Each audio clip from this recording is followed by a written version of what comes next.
કેટલાયની જાન બચાવી તરીને નાના નાના બાળકોને ભૂષણભાઈ. બરાબર, તમે એક વ્યસનવાળાને વ્યસન મુકાવી દો ને એટલે ખરેખર એની જાન જ બચાવીશ. કારણ કે અત્યારે બધા દારૂના ગોળા ઉપર બેઠા છે. એક વ્યક્તિ એવો તમે મને બતાવો જે વ્યસન કરતું હોય એના દાંત સારા હોય, હાઈ જે સફાઈ કરવાનો કોઈને નિજામ નથી. 12 વાગે જવાનું છે યાર, ભૂખ જવાનું છે, એ શું સફાઈ કરે? 11 વાગે 12 વાગે ફાંકી ખાવાની હોય એટલે દાંતની સફાઈ નથી, એક તો કેર નથી. બીજામાં આટલા બધા પ્રદૂષણ વાતાવરણમાં આપણે રહી રહ્યા છીએ. પેસ્ટિસાઇડની દવા આપણે એને નથી પહોંચી શકવાની, એ બધા છાંટવાના જ છે. એ ન છાંટે તો ઉત્પાદન નથી આવવાનું. પણ વ્યસન રહ્યું તો આપણે આજની વાત છે ને, એને તો આપણે બંધ કરી શકીએ ને. તો ટાર્ગેટ એવો રાખો, એવું નથી. કોઠીમાં અભિયાન આવેલું ને તો એક વ્યક્તિએ પીપેડીમાં 2 ફેમિલીને વ્યસન મુકાવ્યા છે. અમારા ગામના જુવાનિયાએ, મેં નહીં, અમારા નજમુદ્દીનભાઈએ જેના મામાવાળાને ફોન કરીને કીધું કે ભાઈ આટલા આટલા કેસ આવી રહ્યા છે, તમે બંધ કરો. તો બંધ થઈ શકે, બધા જોઈન્ટ થશું ને તો આ વ્યસન રહ્યું છૂટ છે. વ્યસન છોડાવવું એટલે મારા હિસાબે એક નાના બાળકને દૂધ મુકાવવું આસાન છે, વ્યસન છોડાવવું મુશ્કેલ છે. કોને તમે 3-4 દિવસ છે ને એની માતાથી દૂર કરી દો ને એટલે મૂકી દેશે. આ એટલું અઘરું છે કે તમે કદાચ વિચાર કરશો કે મારે એકને મૂકવું છું, હું કોઈને નહીં કહું, આજુબાજુનો માહોલ ન સુધાર્યો ને એટલે આ સિંહ 6 મહિને પાછો જાગી જાય છે. ઇકબાલભાઈ થાય તમે તમારા મિત્રોને તમારા ઘરની અંદરમાં તમારો છોકરો અથવા ભાઈ ખાઈ રહ્યો છે ને એને મુકાવો.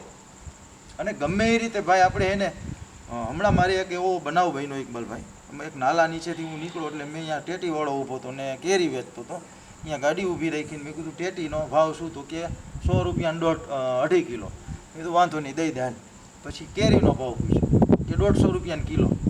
હવે અહીંયા એક કપલ તમારી ઉંમરનું એટલે 2 માણસ સ્ત્રી પુરુષ બેએ ટેટી લઈ લીધી 100 રૂપિયાની. પછી મેં કેરીનો ભાવ પૂછ્યો ને એટલે એને બેનને એવો વિચાર આવ્યો તો કેરી લઈ જાય છોકરા હાથ.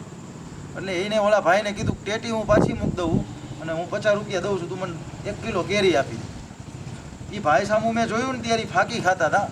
હવે એ બેને કેરી સારું થઈને ટેટી મૂકી દીધી ને, એ ભાઈ ફાંકી ન ખાતા હોય ને તો કેરીએ લઈએ કે ટેટીએ લઈએ કે એટલા પૈસા તો એ કેરીના ટેટીના થૂકી નાખે. સામાન્ય 5 ફાંકી ખાય તો 100 રૂપિયા જવાના. એટલે આર્થિક ધોવાણ રહ્યું ને આપણે કલ્પના ન કરીએ એવું થઈ ગયું. કરોડોમાં ધોવાણ છે. મારા એક ગામનો દાખલો હું તમને દઉં. અમારા 350 ઘર છે, મેં ઈદગાહ ઉપર આજ કીધું હતું. 350 ઘરે એક ઘર દીઠ 10 ફાંકીનો રાસ્તો આવે ને ઓછામાં ઓછો, એથી વધારે જ આવે, એક જણો 10 ખાઈ જાય. 10 ગણીએ આપણે તો 350 ઘરની 10 ફાંકી અને 10 રૂપિયાની એક ફાંકી, રોજનું 35,000 રૂપિયા. ખાલી કોઠીની મોમીન જમાતના ઘર જેટલા રહ્યા એના. હવે અન્ય સમાજને બધું ફેરવી તો ઘણું બધું થાય, પણ આ તો આપણા દાખલા હોય કે આટલા ઘર છે, બધા એના ઘરની ખબર ન હોય. હવે એને વર્ષમાં કેલ્ક્યુલેશન કર્યું ને તો 1,27,75,000 રૂપિયાની ફાંકી કોઠીના મોમીન સમાજની જમાતના લોકો ખાઈ જાય છે. 10ની એવરેજ. એટલે આર્થિક માર એવડો મોટો છે. આપણે ધારી તો આપણી મંડળીઓ ભરાઈ જાય, આપણે ધારીને તો આ જે દવા છંટકાવવાળા ને એગ્રોવાળા રહ્યા ને બધા એના બિલ ભરાઈ જાય જો ફાંકી મૂકી દે તો. એ બાકી એટલા માટે રહીએ છે કે આપણી આવક ઓછી છે અને વ્યસન આપણે એટલું બધું કરી નાખી છે. અને એ આપણે ખાલી આપણે જ વ્યસન કરીને શરીરને નુકસાન દે જેવું નથી, આપણા ફેમિલીનો હક મારી રહ્યા છીએ ખરેખર જોવા જાય તો. એની માટે સફરજનની લારીએ ઊભા રહીને એમ કે 200 રૂપિયાનો કિલો એટલે હાલતા થઈ જાય છે, નથી લેવા, મૂંઘા છે. એ ફેમિલી માટે લેવાના છે. એટલે ને કોઈ દી માવાવાળાની દુકાને પૂછ્યું 12 રૂપિયા કીએ તો કે નથી લેવા એમ, તો એનો હક મારી રહ્યા છીએ આપણે.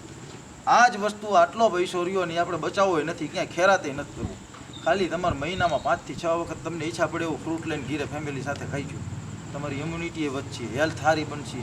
આ કોવિડ પછી લોકોની ઇમ્યુનિટી કેટલી ડાઉન થઈ છે ખબર? સામાન્ય તાવ આવે ને તો એ પ્લેટલેટ કાઉન્ટ ડાઉન થઈ ગયા. પાસલિયા સાહેબને આ દાખલ કર્યો 3 દી 10,000નો ખર્ચો આવીને ઊભો રહી જાય છે. શું કામ? વ્યસન એટલું કરી નાખ્યું છે અને ખાવાનું જે છે એ ખાતા નથી. આ ચોખ્ખી હકીકત છે. એટલે બધાએ આપણે એને એક સંઘર્ષ કરવો પડશે આની માટે.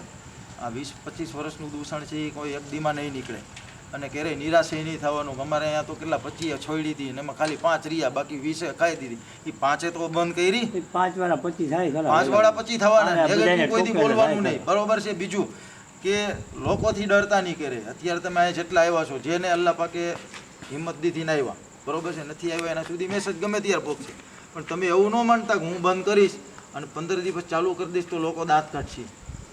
કોઈને દાંત કાઢવાનું જોવાનું ભલે દાંત કાઢે, એ તમને જો એમ કહે ને કા મોટા નો રહી શકો ને એટલે એને એમ કહેવાનું કે હું મરી જાઉં એમાં તું રાજી થાશ. એલા મેં મૂકી હતી તો તને કાંઈ વાંધો હતો? તારે તો મને એમ કેવું પડે કે યાર તે મૂકી હતી તો ફરી વાર ચાલુ શું કામ કરી? પ્રોત્સાહન આપવું પડે ને. આ તો કોકની જિંદગી હારે રમવાની વાત કરે ને એને ત્યાં પાડી દેવાનું, ઉતારી મૂકવાનું તરત કે ભાઈ મારી જિંદગી હારે તને કાંઈ દુશ્મનાવટ હોય તો આવી કોમેન્ટ કર મને. બાકી મારે જીવવું હતું, મને ઈરાદો થયો તો જીવવાનો, તો તારે તું મારો ભાઈ છો, તારે મને હેલ્પ કરવી જોઈએ. મોટા હવે જ નહીં જ ખાવા દો, 15 દી નથી ખાધી, હવે શું કામ ખાસ? આ કરો.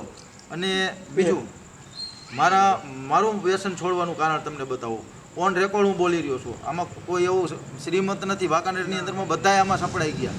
પિલ્લા માશાલ્લાહ 2% વર્ગ એવો છે કે જે આમાં કદાચ બચી ગયો હોય, બાકી બધા એને આવી ગયું. તો આ છે ને કેન્સરના રૂપમાં ગયું છે વ્યસન. ધીરે ધીરે પહેલાં એને દુકાને આમ પીછળેથી નાખીને ફાંકી બનતી હતી, એટલે અહીંયા ખાવા જવી પડતી હતી. પછી આવી ખાલી પાર્સલને દુકાનવાળો બાંધી દેતો હતો. પછી આવ્યા મશીન પેકેટ GHKના 24 ફાંકીનું એક પેકેટ. રાજકોટ જવા નીકળ્યા, 3 જણા બપોર પછી નીકળ્યા, આપણે રાજકોટ જવું હોય સીધું એક પેકેટ નાખી છે.